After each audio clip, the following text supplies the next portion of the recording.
Hello, it's Stuart. Thank you for tuning in. So I'm the Unrepentant Atheist, and I just thought I'd make a quick video just to talk about one or two issues, including a conversation that I had with a Christian last night. I mean, an actual face-to-face conversation, something that hasn't happened in quite a long time. So first of all, just a few general comments. Thank you for supporting my channel. I had a bit of a dip in viewings between, when was it, December the 27th until just really literally a few days ago. For some reason, I don't know why, YouTube was suppressing my channel, and I was literally getting something like 1/10 of the number of views that my videos normally get. I've got no idea why, but you know, they seem to have taken that hold off my channel, so things are really rolling. Now, you've seen what my style is. You've seen that a lot of you who regularly follow my channel, you've seen that what I typically do is search for an interesting clip and then make comments. And I've had some rather critical comments left by various viewers saying all I'm doing is just piggybacking on popular content, etc. You're not adding anything, you're just doing it to get views, blah blah blah, etc., etc. Obviously, I don't expect that everybody will find my commentary interesting, but I must say that people who make those comments don't probably appreciate how much effort and work goes into actually putting out these videos. I don't just comment on anything. I spend a lot of time listening to atheist experience, and maybe 19 out of 20 calls that come in I don't really think are worth commenting on. So I cherry pick the absolute most interesting calls that I think that you would find interesting. Even if you've seen them before and you see them on my channel, you might think, oh yes, I've forgotten about that. Oh, you know, that's interesting, or that's funny, or whatever. And so that's one aspect of what I do. The other one is writing a title which is kind of eye-catching and makes the video look interesting, and at the same time being accurate to the content, which is quite an important aspect of being a YouTuber, because you don't want to be one of these clickbait people who puts a picture of a beautiful girl with large breasts as a thumbnail just to literally get in 2 or 3 million views. That's not really the sort of thing that I want to do. I want to be as accurate as possible with my content and how I advertise it. So that's another aspect. And of course, reacting, you know, people have said I'm not really adding anything of my own. I think if you go and listen to what the content, I think that people who've said these things have not really listened properly to the whole of the videos that I'm doing, because I'm not just simply second guessing Matt or repeating Matt's point and that kind of thing. I'm also sort of adding some evaluation as well. And you can also see my emotional reaction, which some of you might find interesting, others not, that maybe I'm laughing when you're laughing, or maybe I'm frowning when you're frowning. And you've got the general experience of, or at least the impression of, watching a clip with somebody else. So it's I'm trying to offer some kind of experience for people who enjoy atheist content. So I don't expect that it's going to be enjoyable to all people, and so I can take that criticism. But moving on, yeah, so there's a group of guys I get together with in a social context once a week, more or less. And, you know, we don't really talk about religion, and it's not something that I want to, I mean, my interest in religion and discussing religion and atheism and everything, counter apologetics, it's all really confined to what I do on YouTube. But of course, if I'm in a situation in the real world, face to face with people, and I encounter something which I don't agree with, then I will usually have something to say about it. So there's an old guy. I mean, I live in the UK. Now, I've never met a British creationist, never. Maybe it's because I lead a sheltered life, I don't know. But I used to live in a village where I attended church now and again when I was married. I mean, just for a kind of village social, you know, obligation sort of thing, because it's useful. It's a hub of the community, and it was useful to do that. I didn't pray and I didn't take communion, but anyway, I did know quite a few of those Christians, and I didn't meet any creationists. They all seemed to more or less accept evolution, except that they believed, so they weren't literalists, yeah, they just believed that evolution was God's way of bringing man into existence. Fair enough. So it was quite a surprise. Last night I got into conversation with a young man about Alan Watts, because he mentioned Alan Watts, and he said, you know, he admires him, he finds him interesting, it kind of resonates with the way that he sees the world. He believes there's a higher power, and he believes this higher power is guiding his life. So I had quite an interesting chat with him, obviously without being too challenging. I just asked questions like, how do you know there's a higher power? What is this higher power? Can you describe it? And it came to more or less feeling and intuition.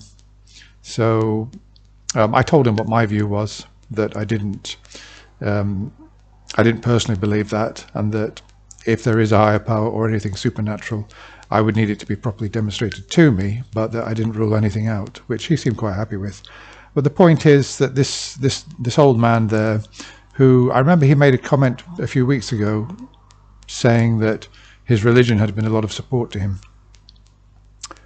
And I gathered that he was a Christian. And of course, I didn't ask him anything about that, because if people are getting support from Christianity, and the guy's about 75 years old, if people are getting support from their religion, then it's not my job to come in, to steam in and try and debunk something that people are getting support out of. So I only do counter apologetics with people who are interested in doing that. However, when he started talking about evolution, then I felt I had to say something.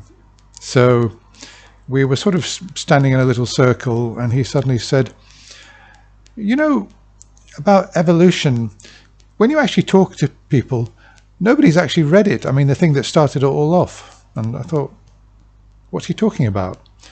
And I said, sorry, what do you mean, what started it all off? I wasn't really tuned into what he was saying properly. He said, oh, you know that chap, what's his name?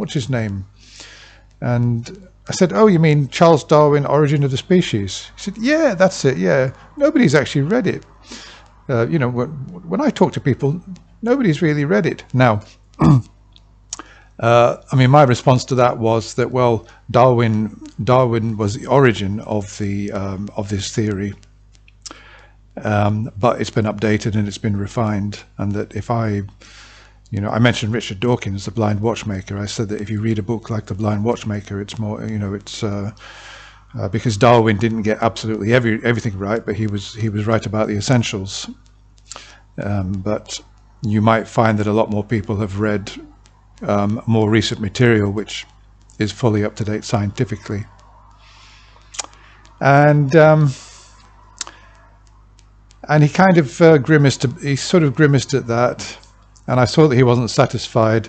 And I said, in any case, I said the number of people that have read Origin of the Species doesn't really impact on the truth of it. It's an accepted theory. It's what's taught in all the universities and all the schools, and all the biologists accept it. He said, no, but they don't really, do they? So there's lots of them now coming out and saying, that it's not true. Now, we were in a situation where, the evening was actually winding up, and we were sort of filing out and going home. And so we were sort of, as we were kind of walking away, I just quickly said to him, I said, yes, it's true, there are some biologists who contradict evolution and believe in creationism. I said, but there are very, very few of them as a percentage, and they're all Christians. And he didn't respond to that. But when we got out of the building and we were walking towards his car, and he said, I heard him saying, this is why we should never discuss religion. And I just walked away. I said good night and I went off. But the thing is, it's not that we were discussing religion.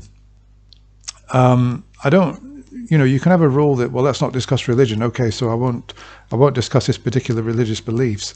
But when people start attacking science, he's attacking science and saying effectively that because nobody's read Origin of the Species, that therefore somehow evolution isn't true.